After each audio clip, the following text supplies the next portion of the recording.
Welcome to the Region 7 Science Program's webinar series. My name is Adelita Chamberlain. So the Regional Science Program is pleased to have Dr. Kaoru Ikuma from Iowa State University, who will present their research on two projects today. The first study looks at public trust of tap water and water operators. The second study is about a water reuse project in developing different tools for small communities. Dr. Ikuma is an associate professor of environmental engineering at the Department of Civil Construction and Environmental Engineering at Iowa State University. Dr. Ikuma received her master's degree in environmental science and engineering from Virginia Tech and her PhD degree in civil and environmental engineering from Duke University. Her research interests lie in developing biotechnologies for environmental engineering, environmental justice, and advancing sustainable and equitable solutions in environmental engineering. She is a principal investigator of several federally funded projects on water quality and justice water equality, as well as sustainable biotechnology. So this is a live webinar and it's being recorded. If you have any questions for Dr. Ikuma, please write them in the chat and we will address them at the end of the presentation. So please put your mics on mute and we will open up the lines later for questions. So at this time, I'm going to hand it over to our guest speaker, Dr. Ikuma. Hopefully you can see my screen. Yes, we can. Okay, excellent. Well, thank you everyone for being here. Good morning. My title is a little bit maybe it's a little too much, but it's a good starting point. So my title today is Water Everywhere, nor any drop to drink. You might have heard that somewhere. It's a mariner, talking about being on a ship in the middle of the ocean, but it's so surrounded by water, but not being able to drink that. And they don't have a lot of water, clean water to drink on board. And here I'm using that to just kind of shed some light on what we might call water insecurity that's becoming a growing problem. But instead of just talking about the problem, which I will do, I wanted to focus on paths forward to water security. How do we overcome insecurity that we're seeing around the nation right now? There you go. Sorry. So I will talk about that, but I actually wanted to talk a little bit about myself, not because I'm interesting, but because I wanted to give a little bit of background of why water insecurity. Why does that matter for me? I'm actually not from Region 7. I'm not from Iowa. I'm not from the United States. I grew up in Japan. So my name is difficult because it's Japanese. It's vowel heavy. And I grew up in Japan in this red star area right here. There we go. Between two major cities, Osaka and Kobe, which aren't shown on the map, weirdly enough. Anyway, what's significant about that is you probably know that, and this is pretty well known, that Japan is a very developed country. So in terms of water, I think by now 97% of homes are connected to drinking water, so piped water systems and sewer systems. So in a country like that, we don't have to usually think about water insecurity. We think about conservation, we think about sustainability, but not really water insecurity, except for when things like this happen. So these are just a series of pictures, really old pictures, as you can see. When I was about 12 years old, we had a big earthquake. And so this is the big Hanshin Aoji earthquake that happened right around Kobe in 95. I just told you my age right there. It was a major earthquake. We've had a lot of earthquakes in Japan, but this one was one of the more recent, more deadly ones. A lot of people died, which, is very bad. And on top of that, a lot of infrastructure failed. So we got roads that were just torn apart, buildings that were, collapsed all the way down. Electricity wasn't working for a while. Gas lines were not working. But even with all of that, that was difficult, of course. But what really stuck out to me, and that I still remember from back then, was an image like this. So you might not realize what this is, especially because it's really grainy. But this is a picture of back then around our area. of a water truck. So people had to come get their waters from a water truck. We were out of running water for 2 months, 2+ months, for the whole time. So in a country that was highly developed, highly connected to water systems, we lost water, and we had to do this. Go in, get jugs, bring water back. Kids were just dragging whatever water they could. And had to ration what to use, had to reuse water whenever we could, all those things. So it was a really small peek into what is reality in a lot of places around the world. And fortunately, it was just 2 months for us, but it really did stick out and stuck with me, really. And fast forward many decades, here I am working on water insecurity problems. I still remember how it feels to not have that water that coming out of the tap that you can use. So let's start here. And I know that thinking of the audience, this is probably nothing new, but I think it's important to come back to the basics. Supply of safe drinking water is a basic service that is needed, that is necessary for everyday life to happen as it is right now. And, joining safe drinking water are other things like wastewater, of course, trash, electricity, or power, transportation systems, housing systems. That's only a partial list of basic services, but these are things that are essential for society. And among those, I'm biased. As an environmental engineer, I would say that safe drinking water and wastewater, that area is most important. Without water to drink, we're all going to die. So we need to be able to provide that. And that is a basic service that is a right, not a luxury. There you go. But in reality, and I should step back and say, these basic services, especially I feel like water, are taken for granted. We're in the background, we're invisible, which is okay, except for when something happens. And that something or some things have been happening in recent years. And so, Flint, Michigan was 10 years ago, started 10 plus years ago, but it's still fresh in our minds. Jackson water crisis is still ongoing. Other water crises are popping up in many, many parts of the world or country, let's say. If we even go back to the early 2000s or mid 2000s, to the Toledo water crisis, way back when Lake Erie had a horrible algal bloom. These are the things that are now starting to pop up in media, in news media and whatnot, and people are starting to pay attention. So water insecurity is a real thing. And I think there's a much more push towards acknowledging that and doing something about it. And what does that look like? Well, water insecurity probably can't be talked about without thinking about inequity problems as well. And that's a deep-rooted problem. So here are two maps of the United States showing different types of water insecurity and water inequity being both a problem simultaneously. Left-hand side, you might have seen these. The left-hand side one is fairly old, but it's showing census tract that are high risk or at risk of having people who can barely afford drinking water, so tap water. So in unaffordable tap water rates being not, so their income's not rising as the water rates are rising. And we see pockets of that dark blue high-risk tracts and the gray at-risk tracts.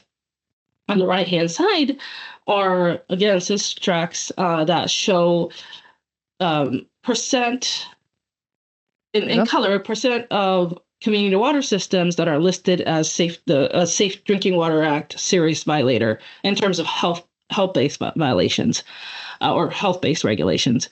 And the darker the red, the worse it is. And we see pockets of red and darker colors here. So we are seeing that water insecurity is happening, economic or financial reasons or water quality reasons. And it's not happening throughout in every single community. And that inequity is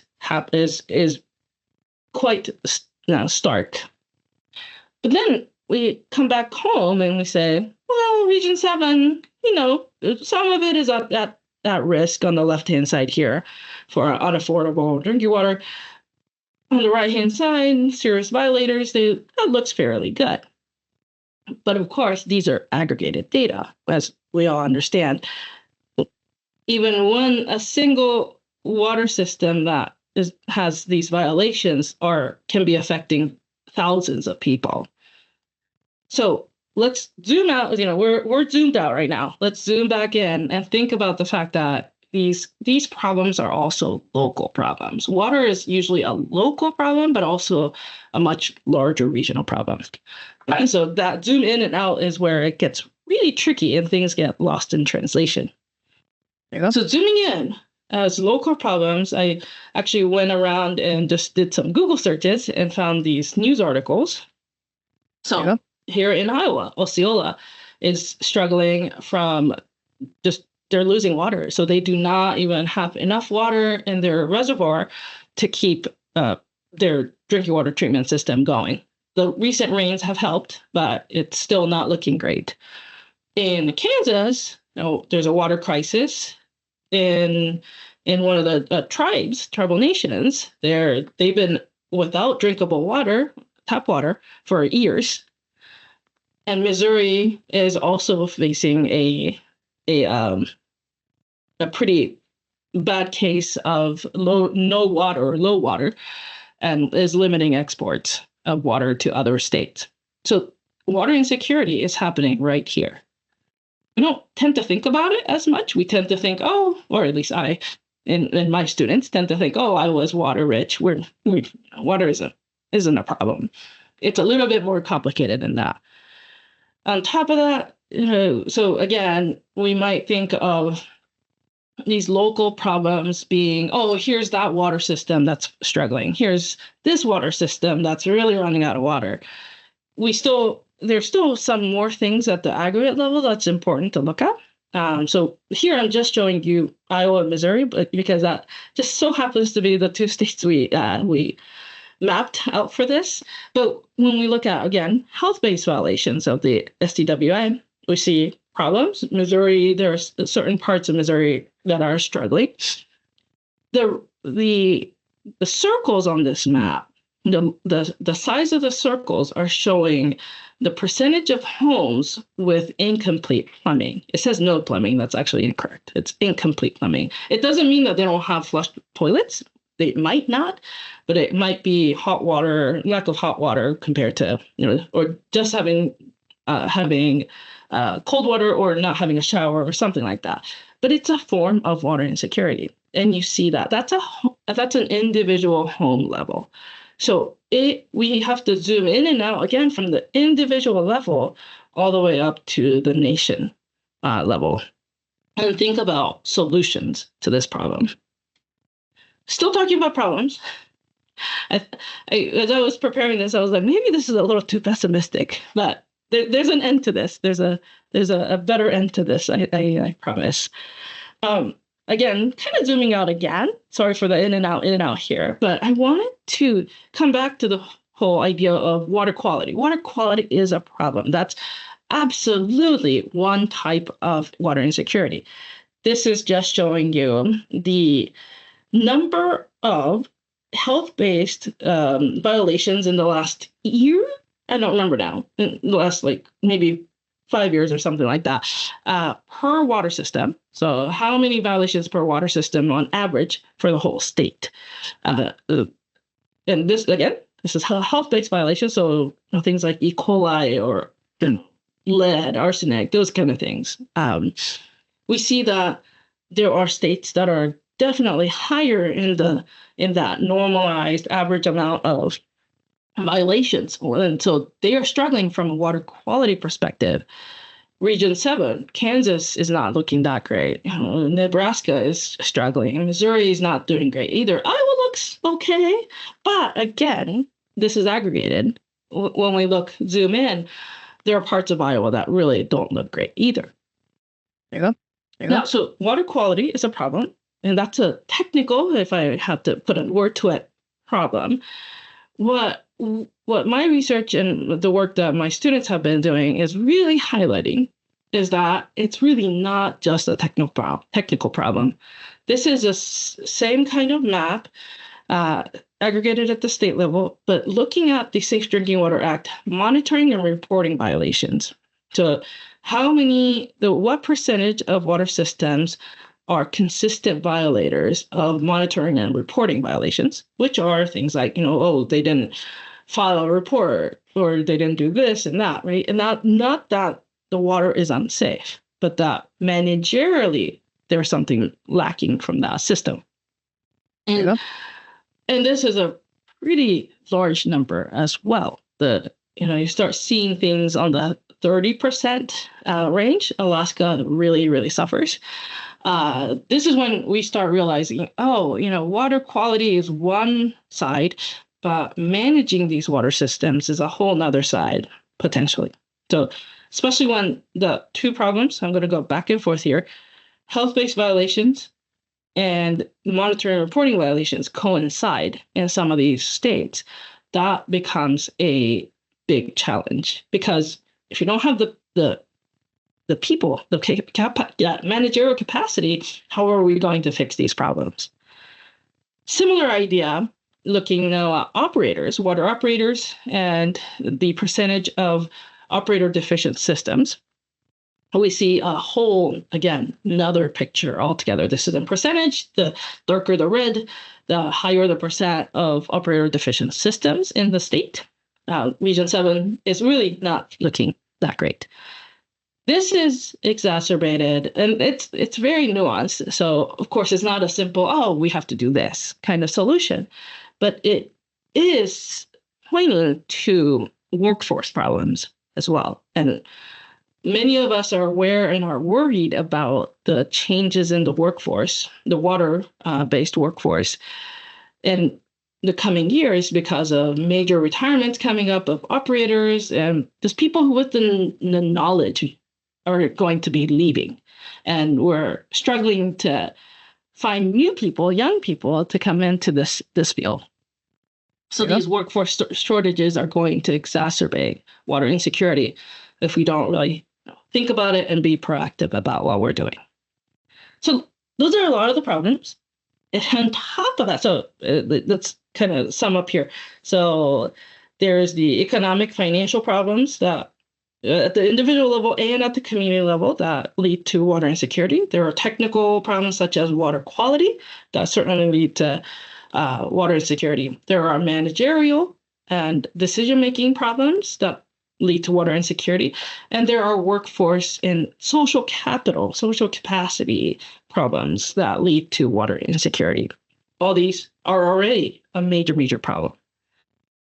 In addition to that, I'll point out degrading public trust as another really major concern that is making water insecurity far worse than, well, I guess you can't really make water insecurity worse. It's adding to it.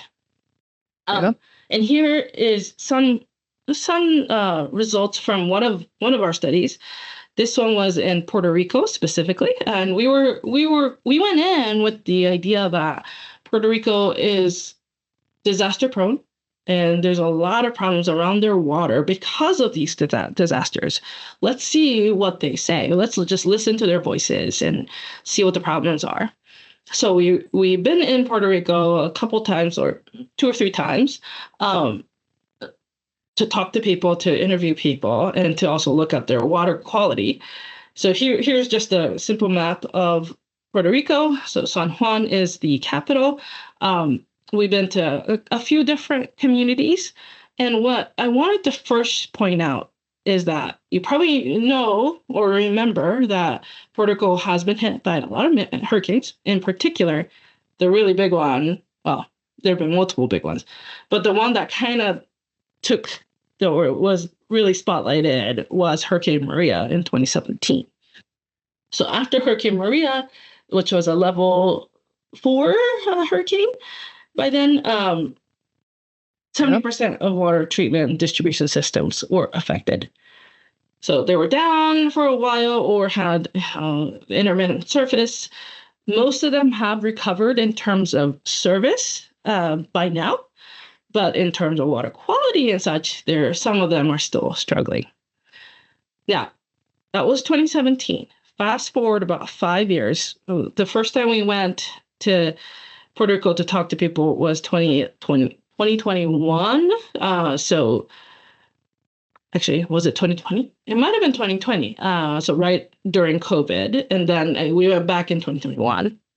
So about 4 to 5 years-ish, 4 years-ish, even more recently. So more than 5 years after Hurricane Maria, we went to 3 communities. You probably can't see it very well. Loiza here is east of San Juan, coastal community. Aguas Buenas and Comerío are both down here. They're more mountainous, a little bit different in how the culture. We talked to people door to door, did interviews and surveys, and asked them a lot of questions, among which we had questions about trusting their tap water. 65%. And I can't decide if that is a large number, like astonishingly large number, or if it makes sense.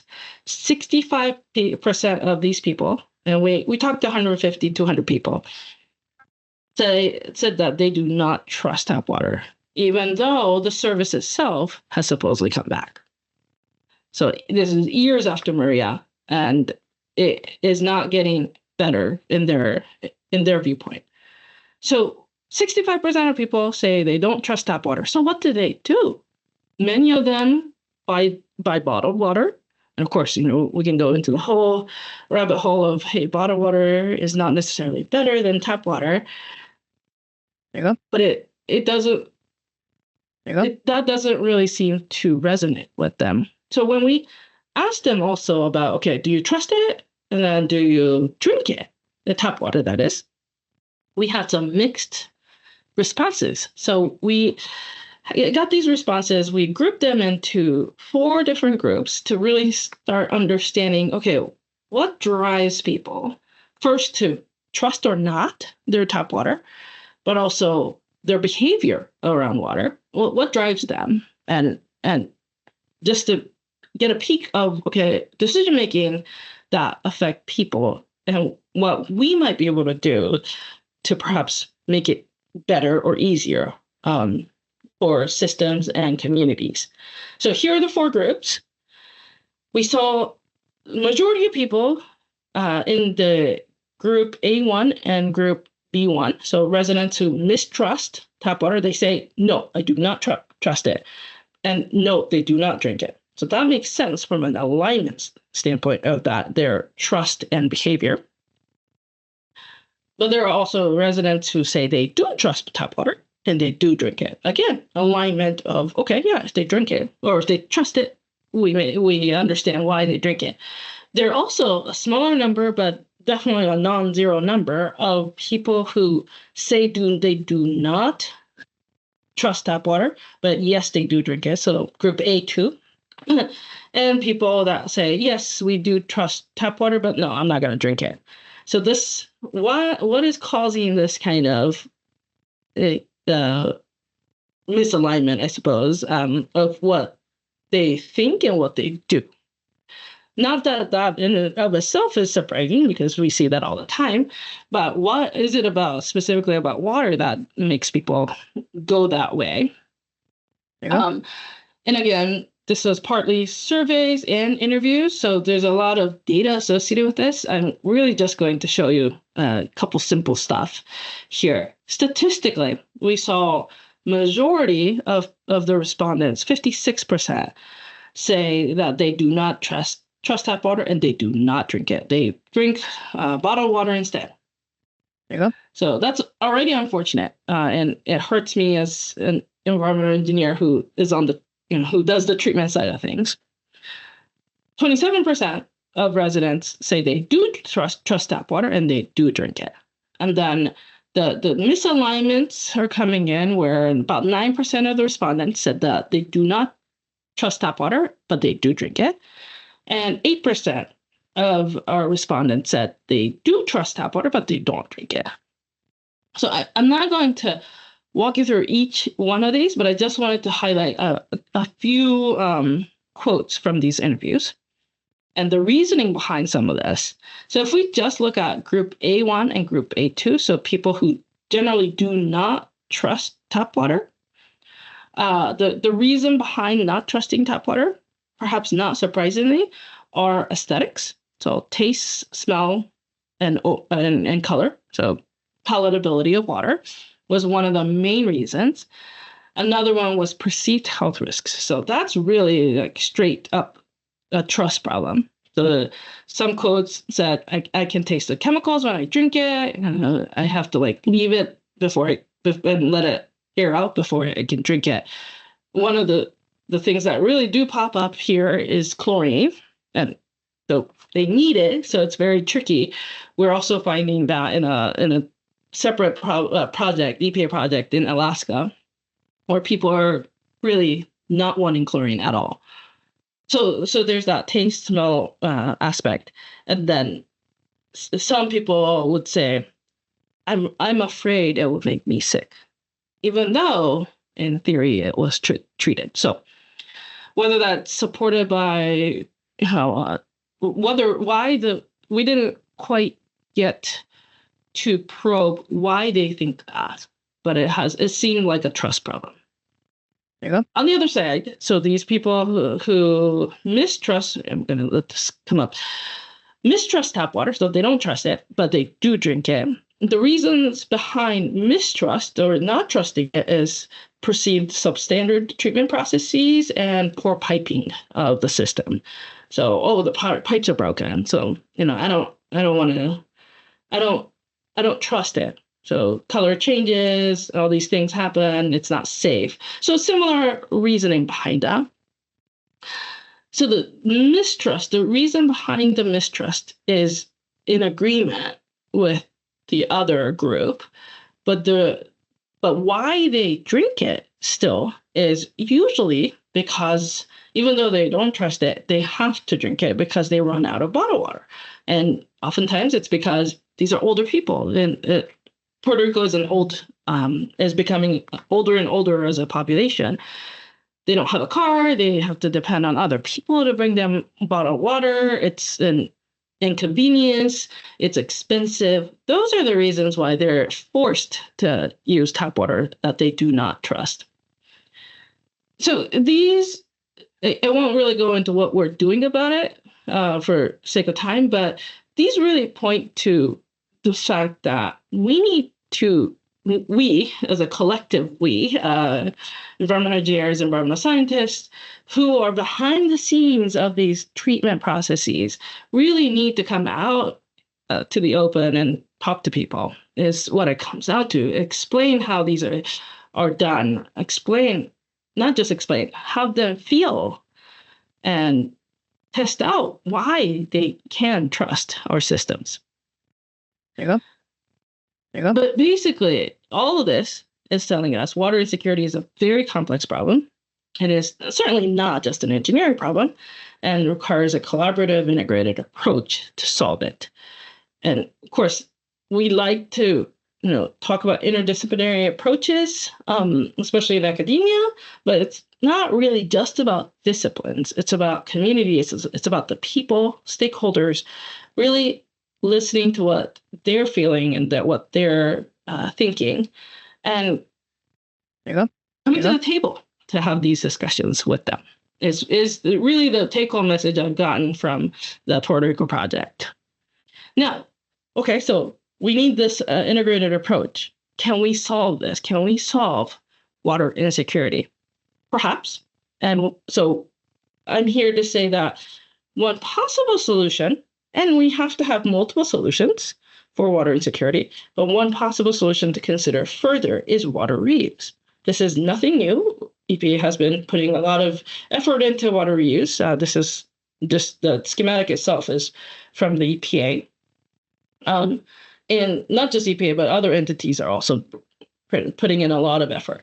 So water reuse is a general idea is taking, so being more deliberate about how water cycles is perhaps the best way to put it. Instead of just going the traditional water sources and supply, let's think of maybe wastewater as a source. And can we be more deliberate in how water is treated and used and cycled? There you go. So one caveat, water reuse is a great solution, and it's really fun from a technical standpoint.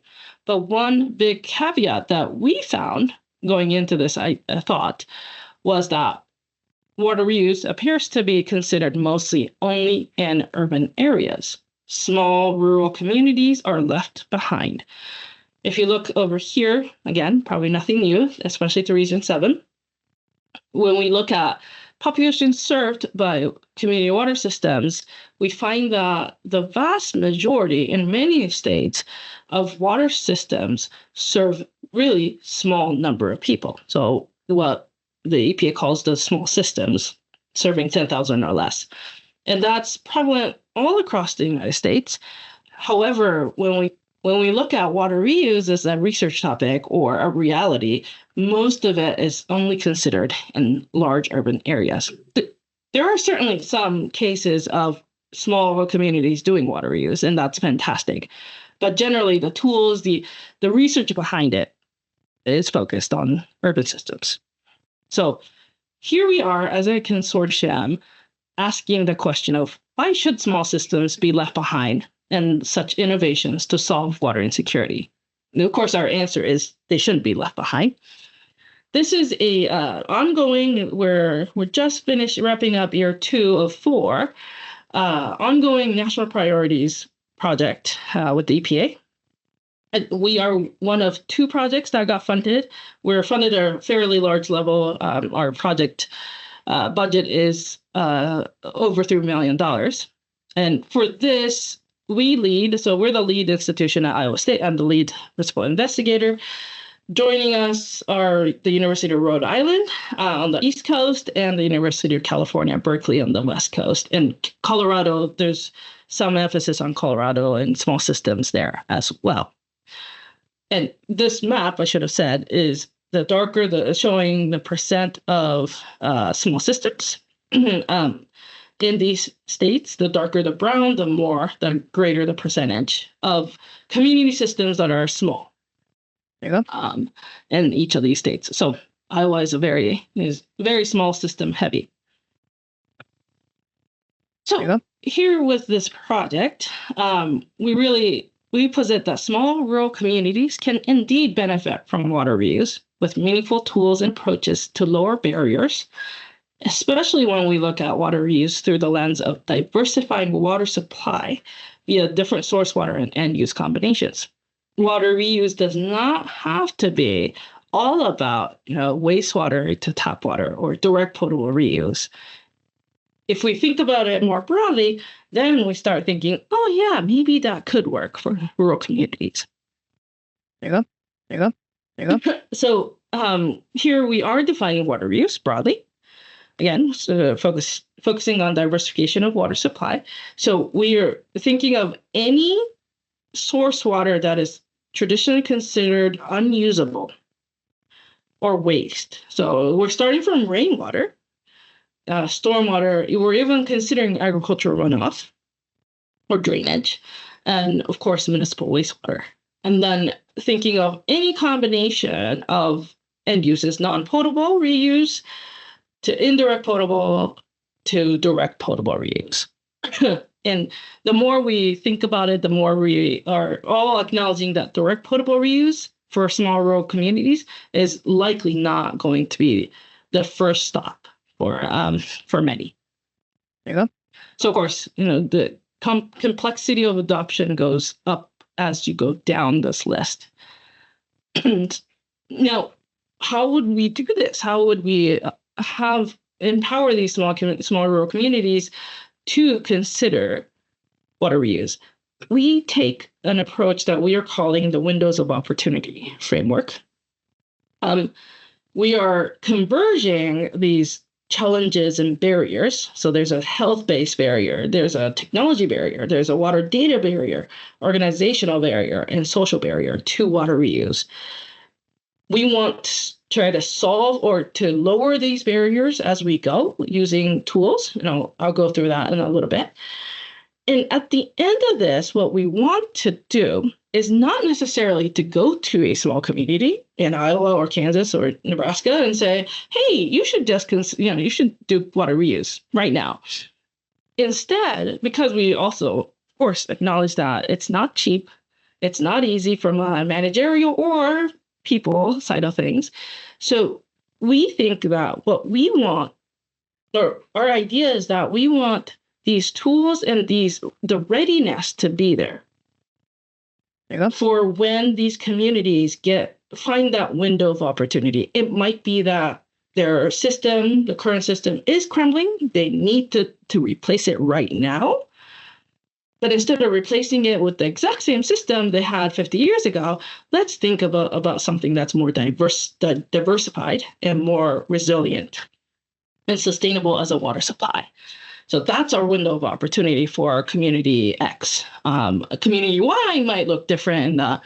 There's an influx of more people, or there's an opportunity to get funding from the government to do something a little different. So will they be ready to consider water reuse? We want them to be. So our tools and our approaches are designed to help them start considering it and be ready for that opportunity. There you go. So we're developing a few different tools and approaches, and I'll go through them a little bit quickly because I also want to have plenty of time for questions.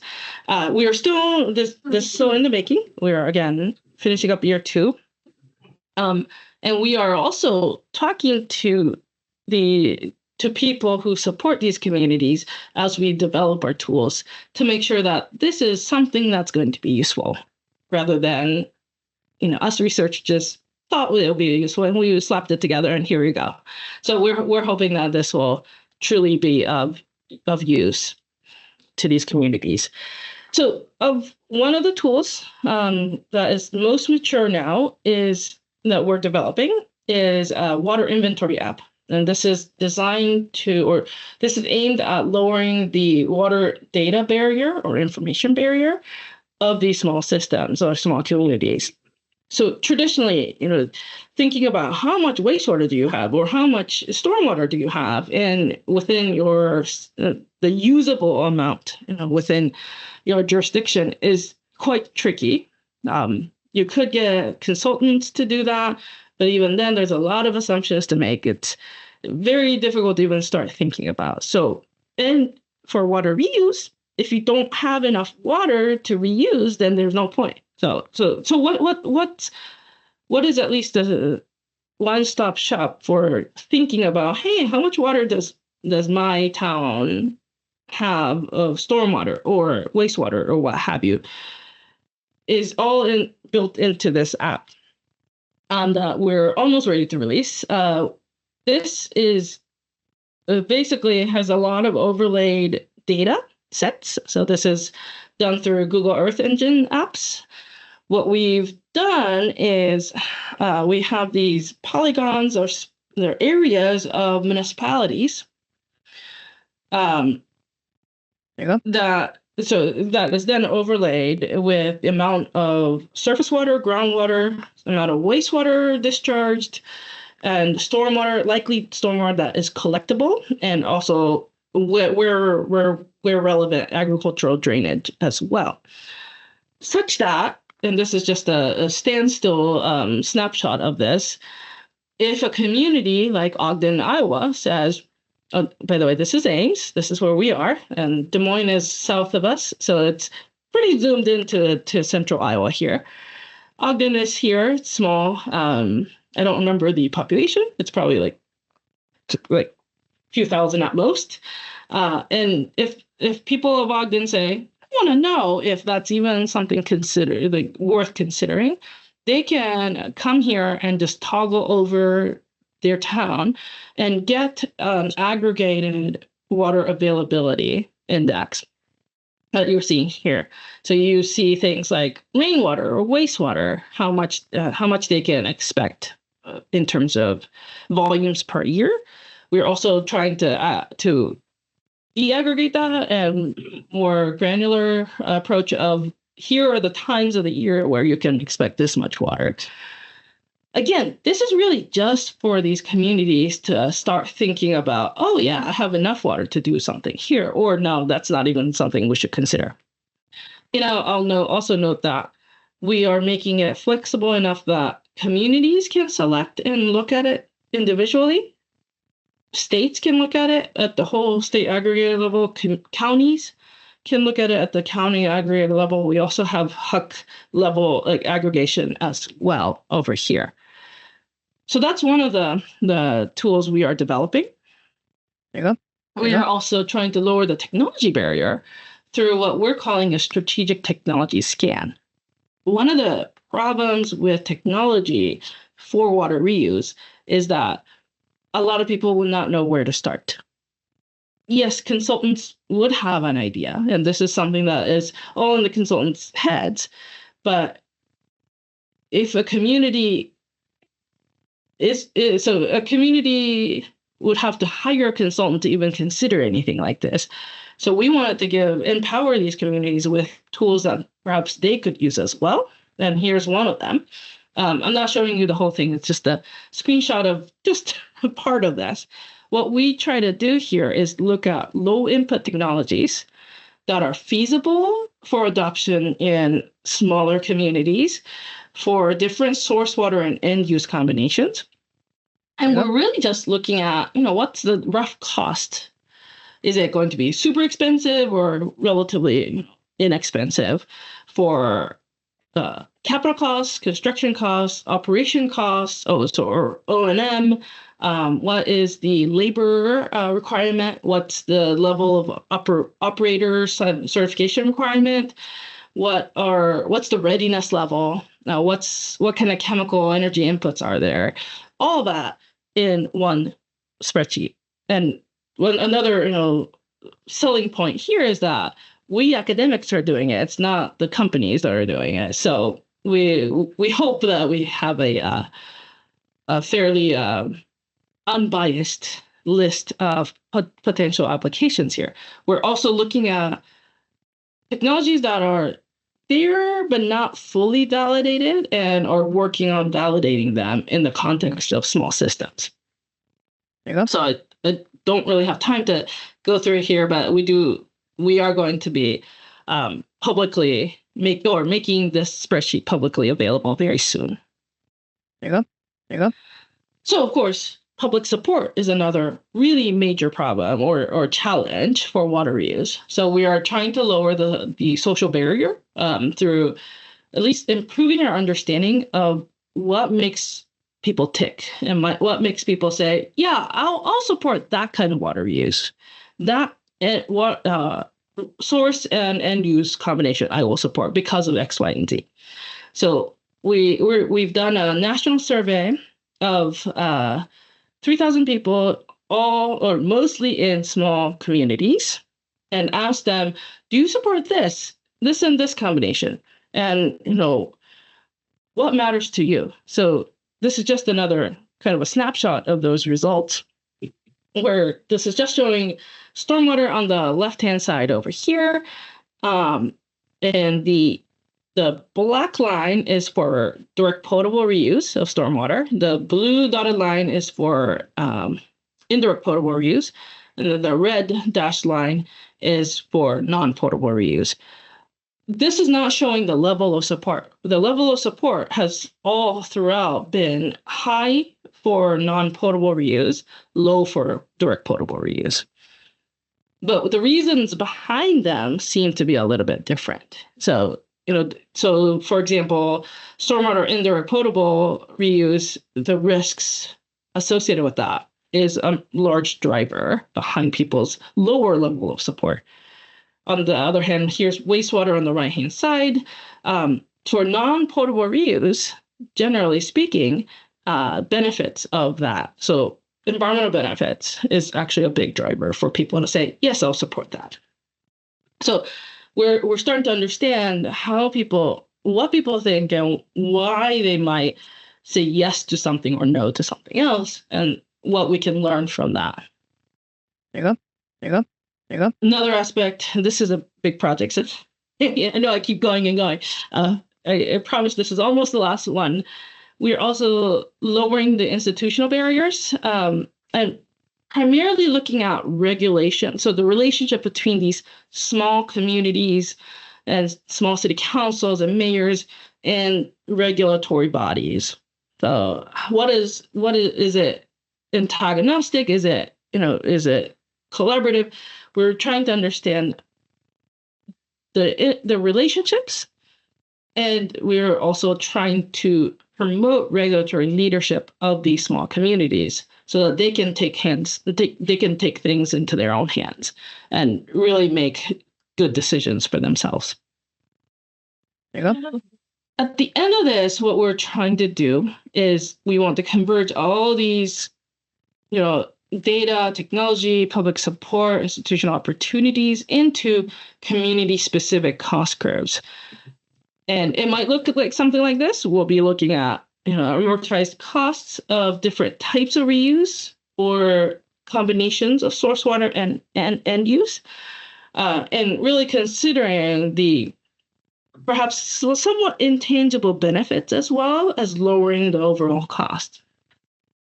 And this is really a local thing. And going back to that whole local problem, we need to have that locality in mind when we're building this. So what we are looking for, and perhaps one of the things I am asking for here, is case study communities. We are looking for communities that are willing to work with us. It'll be free to them.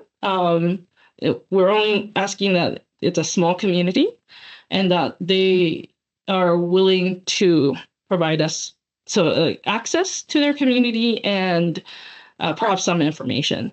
But generally, communities that might be interested in going through this exercise, again, not necessarily to do water reuse right now, but can we help them become ready?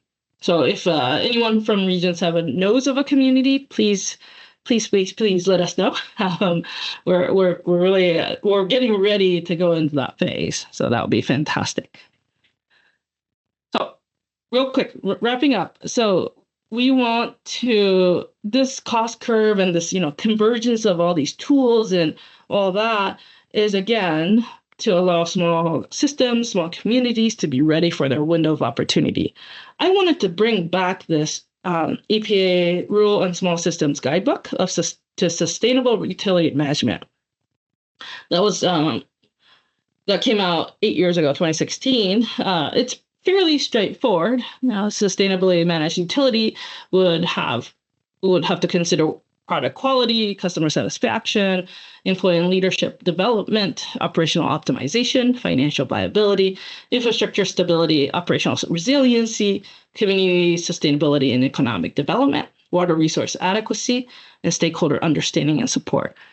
Well, that's a lot. That's already a lot of things to consider. And what we are trying to do in this project is not to add more arrows, but identify the ones that have major barriers right here. So water resource adequacy, operational optimization, product quality, financial viability, customer satisfaction, stakeholder understanding and support, employee and leadership development. We identified as having major barriers to move towards water reuse. So we're trying to take those away through this framework and show that in these case studies.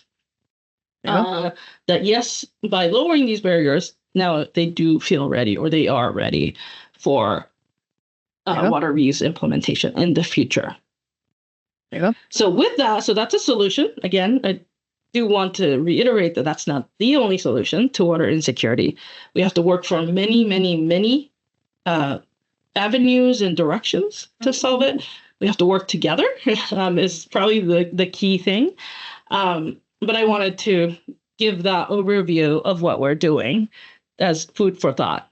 So thank you very much for your attention. I did want to give a shout out to my co-PIs and grad students and postdocs that are on this project. A lot of them are at Iowa State, as you can see, but I work with engineers to scientists to human development experts to urban planners or community and regional planners. I shouldn't say urban, to economists, to all that. That's what it takes to put these projects together and do something meaningful. So thank you very much for your attention.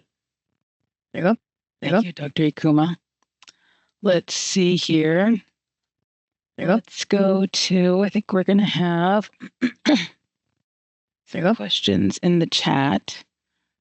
Let me check.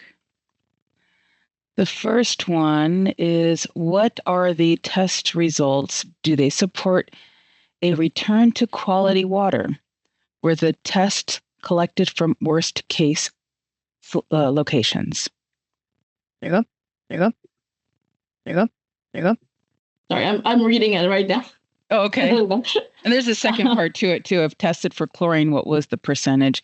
Was it 1% or more? Yeah. There you go. There you go. There you go. There you go. There you go. There you go. Trying to think. There you go. There you go. There you go. Oh, so for this, I'm going to assume this is about Puerto Rico and Hurricane Maria and such. We did not. So what we actually did was we did take tap water samples from people's kitchens, especially in Loiza, but also in Aguas Buenas and Comerio. Those three locations are all under process. So process, the Puerto Rico's like main water supplier.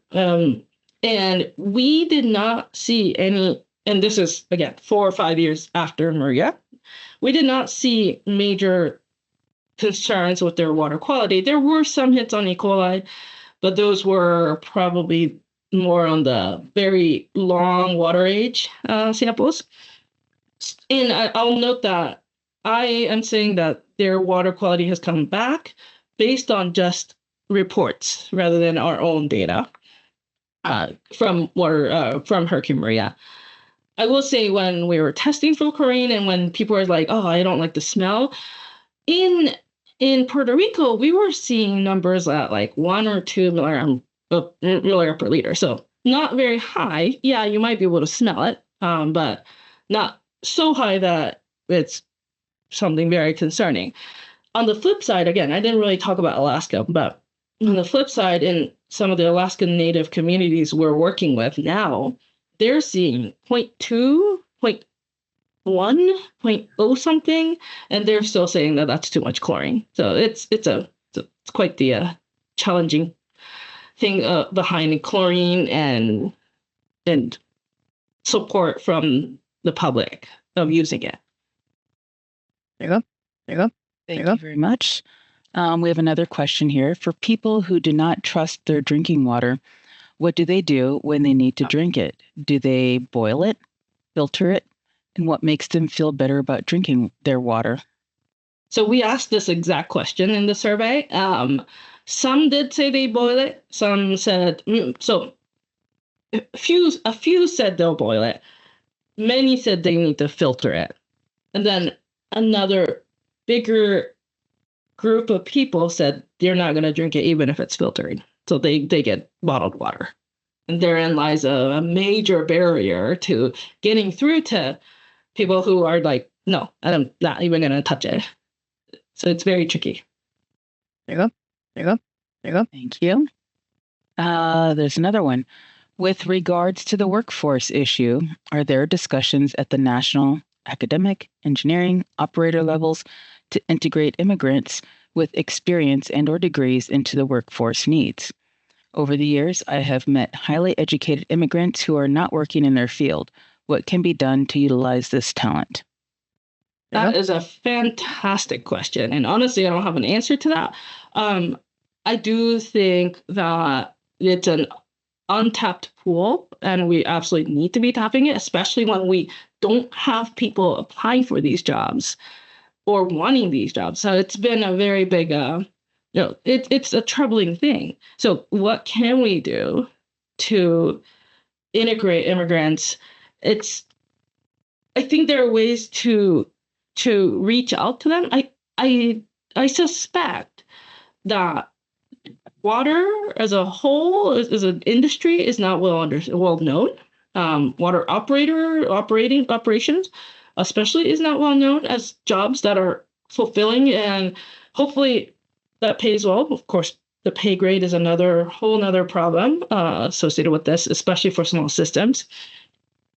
But so I'm actually trying to work on building that kind of consortium that gets the word out. And there needs to be word that gets out better, especially to these untapped talent, as you note. So fantastic. I'll keep working on it, and I'll definitely look more into the potential pool of immigrants. Thank you. Let's see here. Another one. Do you discuss, this is in relation to looking for communities, do you discuss with IDNR about potential communities? I should, and I have not yet. We will likely do that. So I'm actually we're going to the Iowa Water Conference, and we're hoping that well, so let me step back. There's no real reason behind not going through DNR, but if there's a way directly to these communities, we're hoping to do that first. But DNR is our next step.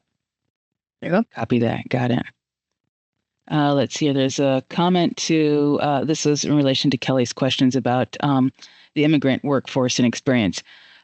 She states, "I just thought of this issue this week, and you seemed like a good place to share this thought." I agree, Kelly. Yes, thank you. Yeah, well, now it's right here. So, and I'm in talk, so I'll bring that up. Thank you. Another one we have is Water Professional International is in Ames. WPI is one of the main operator examination not-for-profits. They may have information on examinations on water operators, so IDNR uses WPI exams. I don't know if you knew that, but that's good. Good resource. Thank you. I actually did not know that it was. Yeah, I had heard of WPI, but I didn't know that it was in Ames. Right here. Okay. Thank you. Thank you. And we do have another one. Do you do outreach to EJ communities with the water reuse tool you develop? And how can we help? So not yet is the answer. What I'm trying to work on is making connections with the environmental finance centers that are all across the country, but also the EJ centers, the EPA EJ centers, to see if we can kind of get a foot in. There's no clear connection. And perhaps it really is EPA Region 7 or EPA that can be the middle person to connect us. What we need to do is to reach these communities that could use these tools. Absolutely. We actually want to ask them, will this help? We've been asking people, but I don't think we're asking everyone. And we need the feedback to make it better and to actually make it useful. Or even to say, never mind and start over if this is not actually helpful for them. So if there are connections that you could suggest, that would be great. If you can send me a quick email. Otherwise, I have been cold emailing and haven't gotten a lot of luck in getting people to respond. Well, I haven't been nagging, so. This is the perfect time. Yes. Bob Dunleavy, who has made some of the comments here, is in direct connection with the Environmental Finance Center out of Wichita State University. Oh. And we also have, I believe it's Amanda Berry with our new EJ division, who is involved with the Tic Tacs in Region 7, or out of Wichita as well. Okay. So I don't know if Amanda's on, but Bob is on. We have a minute or so left. I'm going to open up the phone lines if anyone wants to ask a question verbally. There you go. There you go. There you go. There you go. There you go. There you go. There you go. There you go. There you go. And I can send you their names and their contacts after this. Thank you. Absolutely. No problem. So with that, I think we're going to close. I don't hear anybody chiming in. I want to thank you, Dr. Ikuma, for taking time away from your work to share your research studies with us. I do want to say that the recording to this webinar will be posted on the Region 7 Science Programs webpage, if that's okay with you, Dr. Ikuma. It's Absolutely. An external webpage. Thank you. So our webpage is a one-stop shop for research, Region 7's research projects and our science priorities. Has information about ORD's funding. That includes the grant funding that Dr. Ikuma used for STAR, which is Science to Achieve Results. And so I put some links. Let me put it here in the chat for those who are interested. I did put it at the beginning of the chat, but I'll put it again here.